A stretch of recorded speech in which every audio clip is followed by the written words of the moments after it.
तो जैसा कि हम लोगों ने पढ़ा है कि नार गेट को यूनिवर्सल लॉजिक गेट कहा जाता है। मतलब कि नार गेट एक ऐसा गेट है जिसकी सहायता से किसी भी गेट को प्राप्त किया जा सकता है। इसीलिए इस गेट को यूनिवर्सल लॉजिक गेट कहा जाता है। अब यदि किसी गेट को प्राप्त किया जा सकता है तो मान लीजिए कि हमको यदि आर गेट प्राप्त करना है नार गेट की सहायता से, तो हम कैसे ज्ञात मतलब प्राप्त करेंगे। तो मान लीजिए कि हमारे पास एक नार गेट है, एक हमारे पास यहाँ नार गेट है, और इस नार गेट में दो इनपुट मान लीजिए है, दो इनपुट वाला ये नार गेट है। दो इनपुट का नार गेट जो है, इसमें इसके आउटपुट से एक दूसरा नार गेट हम रखेंगे। दूसरा नार गेट का भी आउटपुट होगा, ठीक है।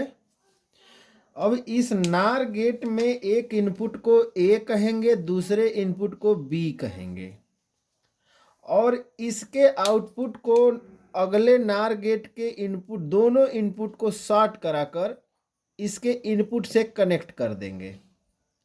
तो हम देखेंगे कि नार गेट का जो बूलियन एक्सप्रेशन होता है वो ए और बी जब दिया जाएगा तो इसके आउटपुट पर यहाँ हमको मिलेगा y equals A or B, ये देखने को मिलेगा। और जब ये इनपुट, ये इतना इनपुट जब इस नार गेट से एंट्री करेगा, सॉरी इसमें थोड़ा सा मैंने छोड़ दिया था बात कि ये y equals not A or B मिलेगा। अब जब ये नॉट ए आर बी इसके आउटपुट से निकलेगा तब देखिए क्या प्राप्त होगा। तब क्या होगा कि एक बार y इक्वल्स प्राप्त होगा ए नॉट ए आर बी का डबल नॉट लग जाएगा, और हम लोग जानते हैं कि जब बार का बार होता है तो कैंसिल हो जाता है। तो इस तरह से यह एक आर गेट का बूलियन एक्सप्रेशन हमको प्राप्त होगा y equals A or B. तो यह जो है, ये बूलियन एक्सप्रेशन जो है, यह आर गेट का बूलियन एक्सप्रेशन है, आर गेट का बूलियन व्यंजक। तो इस तरीके से हम दो नार गेट की सहायता से हम एक आर गेट का निर्माण कर लेंगे। अब हम लोग पढ़ेंगे कि आर गेट को नहीं, अब हम पढ़ेंगे कि एंड गेट या फिर नॉट गेट को कैसे प्राप्त किया जाएगा। तो हम इसको मिटाते हैं। चलिए नॉट गेट पढ़ते हैं। अब पढ़ेंगे कि नॉट गेट को यदि नार गेट से प्राप्त करना हो तो कैसे प्राप्त करेंगे। तो क्या करेंगे कि हम एक इस तरीके से एक गेट लेंगे, और इस गेट का मतलब नार गेट लेंगे, और इस नार गेट का जो इनपुट जो दोनों दिख रहा है इसको शॉर्ट करा देंगे। शॉर्ट कराने के बाद जब शॉर्ट हो जाएगा तो इसका एक इनपुट प्राप्त होगा, और इस इनपुट से मात्र हम ए जब देंगे तो जब ये आउटपुट में दिखेगा तो y इक्वल्स हमको दिखेगा नॉट ए। ये हम लोग पढ़े हैं कि y इक्वल्स नॉट ए किसका बुलियन एक्सप्रेशन है, यह नॉट गेट का बुलियन एक्सप्रेशन है। तो इस तरीके से हम लोग जो है नॉट गेट प्राप्त कर लेंगे, किसकी सहायता से, नार गेट की सहायता से। चलिए अब आगे हम पढ़ते हैं। नॉट गेट ना हो, अब मेरे पास हो एंड गेट।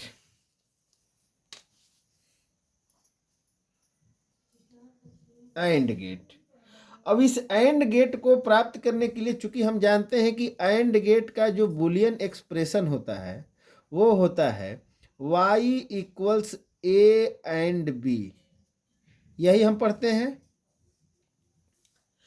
और इसके लिए हम सर्किट बनाएंगे। एक नार गेट हम यहां बनाएंगे,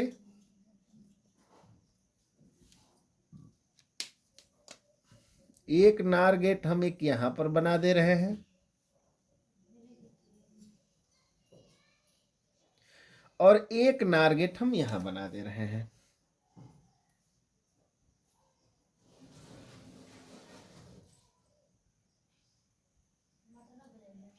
ठीक है, इन दोनों गेट के इनपुट को शॉर्ट कर देंगे। तो जब हम शॉर्ट करेंगे तो हमको क्या मिलेगा देखने को कि यहाँ से ए इनपुट देंगे, यहाँ से दूसरा इनपुट बी देंगे। तो यहाँ से ये देखने को मिलेगा कि यह नॉट ए यहाँ पर मिलेगा हमको, और यहाँ से जब ये निकलेगा तो नॉट बी यहाँ से मिलेगा। अब हमको कैसे भी लाना है y equals A and B, तो इसके लिए अब इसको इसके इनपुट आउटपुट टर्मिनल को दोनों को आगे बढ़ाएंगे। आगे बढ़ाने के बाद एक और नार गेट यहाँ से देंगे, यहाँ पर लगाएंगे।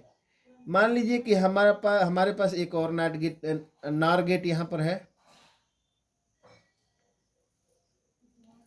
अब देखिए क्या प्राप्त होगा।